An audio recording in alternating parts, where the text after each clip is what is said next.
Time for the final part of the daily.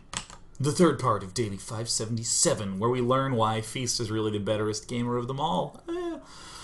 In parts 1 and 2, actually in part 1 we did the sort of fast, 3,000 mile view. 3,000 mile view, the 3,000 foot view of kind of what went on in the game at the start. And then we did a very in-depth look of how all the pieces played nice together for Feast and the sort of considerations he made. In particular, the calculated risk, being able to do the semi-wall off with 2 big buildings and a small building, so we can easily re-wall off. Not something that can be done on a lot of maps. Talked a little bit about his withholding of things like early zealots, so that way he had the minerals free to probe like crazy and to expand and build the cannons. And now that we've seen him set himself up the defense, we're going to see how he sets himself up the attack. Ooh. Getting all these structures out so swiftly. It's just a really magnificent situation that Feast put himself in. Obviously, this is scary, but to a certain extent, if you are doing a build like Feast, most thin builds want a lot of this. As tempting as it is for Bly, the Units Lost tab favors Feast a good amount. Not, like game-endingly huge, but a lot. But in reality, Bly is like way far behind when you look at like the Units tab and the Production tab, and you see this huge swell of upgrades, and you see a hatch, Just all really smart, careful, well-thought-out building, positioning. Chrono Boost no longer on probes, Chrono Boost on all these money upgrades. Our Forge was lost early, so we technically should have +1 armor, but that's okay. +2 attack's a little bit more important. And then Feast just building himself more cannons. Sticking to 6 gateways. I believe it's 6. Hell, I can go to the Structures tab. Is it 7? Oh, how embarrassing. It's 7. Oh my god, I'm like, ooh, how red-cheeked I am. Remember that Void Ray that we talked about, how good it was at denying third bases? It's also true that it's good at, I don't want to say denying fourth bases, but delaying them. It forces anti-air to be sort of present to deal with it. And the timing couldn't have been nicer. Because a little after the 14.5 minute mark, we got all our upgrades done.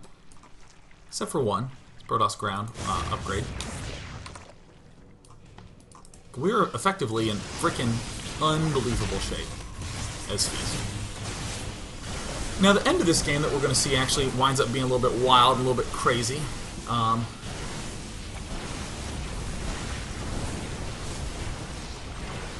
In this situation, I think Bly did the only reasonable thing he could. This is an amazingly common transition. Players who go Hydra and then Hydra Ling transition straight up into Mutalisks.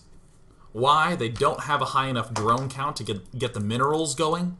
But, I mean, you don't... for comparison, you need 16 to 24 drones on minerals to really be getting a lot of minerals out of a base, but you need exactly 6 drones on gas to maximize the gas. So, if you went Hydras quickly and cut your drone count, you can transition to Mutalisks and you don't really lose any of the strength of the Mutalisk because you don't really need a lot of drones to produce them. You'll lose out on things to support the Mutalisk, like Zerglings, because those require a lot of minerals, but not on the Mutalisk numbers themselves. So then this stuff happens. But because Feast is a badass, he already has +2. Technically should have that +1 armor, but also has Blink. And then we end up with a sort of funky base race. More gateways going down, Colossus still being produced a little bit at a time, photon cannons swelling up at all the bases. And Feast is really good about this. Anytime a player starts doing one of those little counter-attackies at him, he's very good about splitting up his army. A more modern approach to this is to leave the mothership core with the Protoss army, and then you just send like 5 zealots this way, pull the army here, and then recall back, and then do another push out. Or to take your whole army, kill this expansion, move down here, kill this expansion, and then recall back. Mothership core is sort of lost in the middle of nowhere. And as just a brief control technique, you can have your control group 1 not have the mothership core, and then you just right-click the mothership core on one of your colossus. The mothership core will just follow it around and then won't get in the way, and won't be that idiot that suicides itself. Because I'm not going to lie, the Mothership Core has got to be the most suicidal unit in the game. Oh my god. It is bad. That Mothership Core just does nothing but wish to die. Some nice splitting up, some nice blinking. Yeah. Yeah.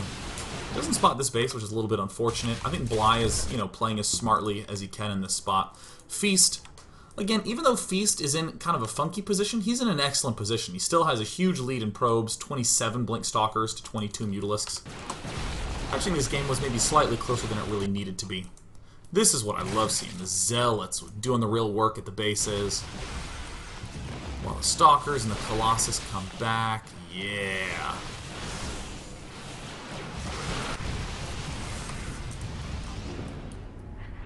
In positions like these, I'm a big fan of building, de-emphasizing units and emphasizing cannons. I think they are mighty good. So this is a virtually unwinnable position for Bly. Even though it's kind of funky, I think it's very clearly in the favor of Feast. And he will have to do some of these like little funky control things to try to make sure he doesn't shirk too many Mutalisks. Or excuse me, he doesn't shirk too many Stalkers, just isolated out and alone. But so long as he can avoid that, I mean, the Mothership Core and the Blink Stalkers working together will be good. The fact is that there's just so many Blink Stalkers up here. No. There's also a concept that I think is more applicable to the non-veteran player, which is the little adjustment for a big outcome. So, for instance, a single recall just saves so much damage from Feast. It's a little adjustment, leaving the Mothership Core with the army, with a big result. The opposite would be a big adjustment for a little result.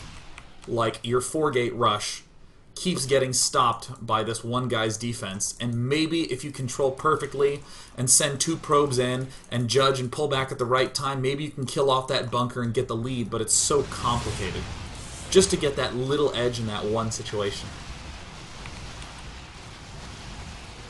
So even though this game seems close, it ends like the immediate moment that Feast just joins his army together. He's at 15 Stalkers. He hasn't actually built any additional Stalkers, other than maybe 2 to 4 or something like that, and then just has this like single Phoenix. One last cool control technique that might be very difficult to see unless you have the power of the replay. The Blink Stalker, or the whole army is hotkeyed as 1, including the Phoenix. And then the Phoenix is double hotkeyed in Control Group 2. So, in effect, what this allows Feast to do is just tell his whole army to attack, and then the entire army will always be moving forward. So let's actually go to the Millennium Feast cam, do this, deselect that. So he hits 1A, and then 2 for adjustments. So here is his army, 1, and then he hits the attack forward button. You can see it clicking up here. And then as his Phoenix gets a little far forward, he can bring the Phoenix back, and the rest of his army doesn't turn around. Generally, good, nice practice. And there's the GG. Kind of took a funky twist at the end, but I don't think it was because Feast necessarily did anything wrong. It's because Bly was willing to take a sort of crazy option. Both players, I think, doing reasonable decisions at that point. Like, oh, Bly goes for the base trace, and Feast is like, all right, cool, I call. But still, I would describe this as not close. Feast, I just did the coolest damn build, and I'd be thrilled to take some questions. Yeah.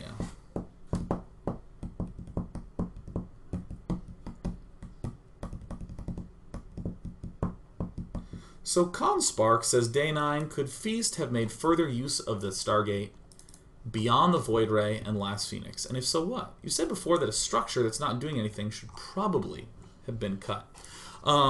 That's true. That rule of thumb is that you don't want to have sort of frivolous buildings. Like, simple examples are, if you're going to go for a Forge first early expand, you're probably going to want to be getting a +1 attack upgrade early because you built the forge, and you don't want to just use it for the cannons. You want to extend the purpose of that as much as possible.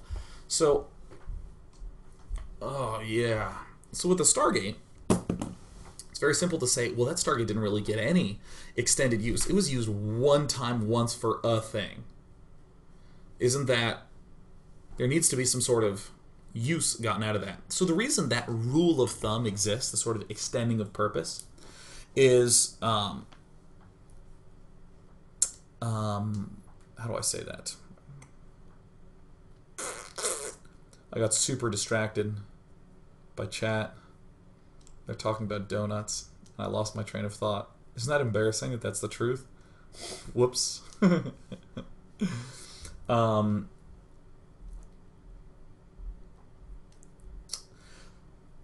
With a structure, you want to invest, or you build the structure so you're making an investment. You're spending money and time doing that, and you're losing out on building other things. So that Stargate that Feast used had better have done a whole lot of damage. Wow. And I actually think that it did do a whole lot of damage and helps a whole lot. We are successfully defending against almost any all-in that is thrown at us early, because we get that early Void Ray. Because our Stargate is so fast, we are going to almost always force a pretty strong response to get anti-air up from Zerg. And in the third circumstance, where he doesn't all-in, he just expands and he doesn't tech up, well, he delayed his third base, and he's probably still going to be on Ling Roach, so then we might even, in that circumstance, go, okay, great. I will then continue to build Void Rays. So that's one of those hidden uses. I think Feast does a good amount of damage against a player just by the act of having the Stargate and getting the Void Ray up and presenting that. It's going to force a strong response from Zerg. So in that sense, I think that's fine.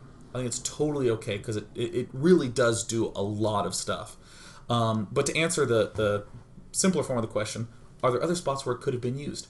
Yeah, I think if there were all-in situations, probably would have added more Void Rays. If there was indications that there was going to be a tech to Mutalisks, such as a lot of Lings, a lot of drones in gas, maybe just start chrono boosting out the Phoenixes and go Zealot Phoenix Colossus or Phoenix Stalker Colossus instead of going Sentries so heavily.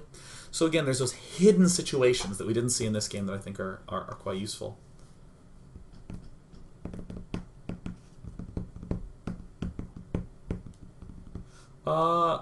Yeah, Lalix Helix notes that a Void Ray is kind of the equivalent of having an early Banshee to protect against these sort of things.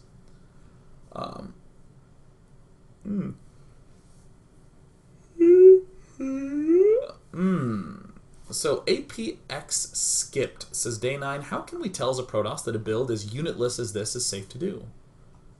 Was it the 2-base or something else? Honestly, I can actually tell you not how to just sit down and formulate one of these builds, but the path to get there. Even better. With each unit that you have, you can just start asking yourselves questions like, does this really have any use? It's kind of like the question that happened very early out the gate. Shouldn't the Stargate have extended use over time? Don't we really want that Stargate to do a lot of stuff? This should be true with every single little thing. Like, geez, this Zealot is... I mean, I have built a Zealot 40 games in a row and had it wall off the front, and only in 2 games was it really useful. Maybe I should cut it. And then you can start getting things faster and faster and faster. Wow, I cut the Zealots. Now I can build my gas guys with my expansion even faster. All that sort of things. And then as you start cutting things and your build gets better, you'll get losses. And you'll say, well, how do I stay alive against those losses? What can I adjust? And you just look at everything that's there, everything that you already have. So you don't go, oh god, I'm losing to roaches. Maybe I should get immortals. You say, all right, I'm losing to roaches. I'm already getting that third pylon up, so maybe if I put it here, it would lock the roaches in. How am I losing to the roaches? So again, it's a lot of just saying, what is useless here? What is not doing anything? And then cut it. And then as you have losses, adjust what you already have, and if you're still losing, that's when you begin adding things back in again. Yeah.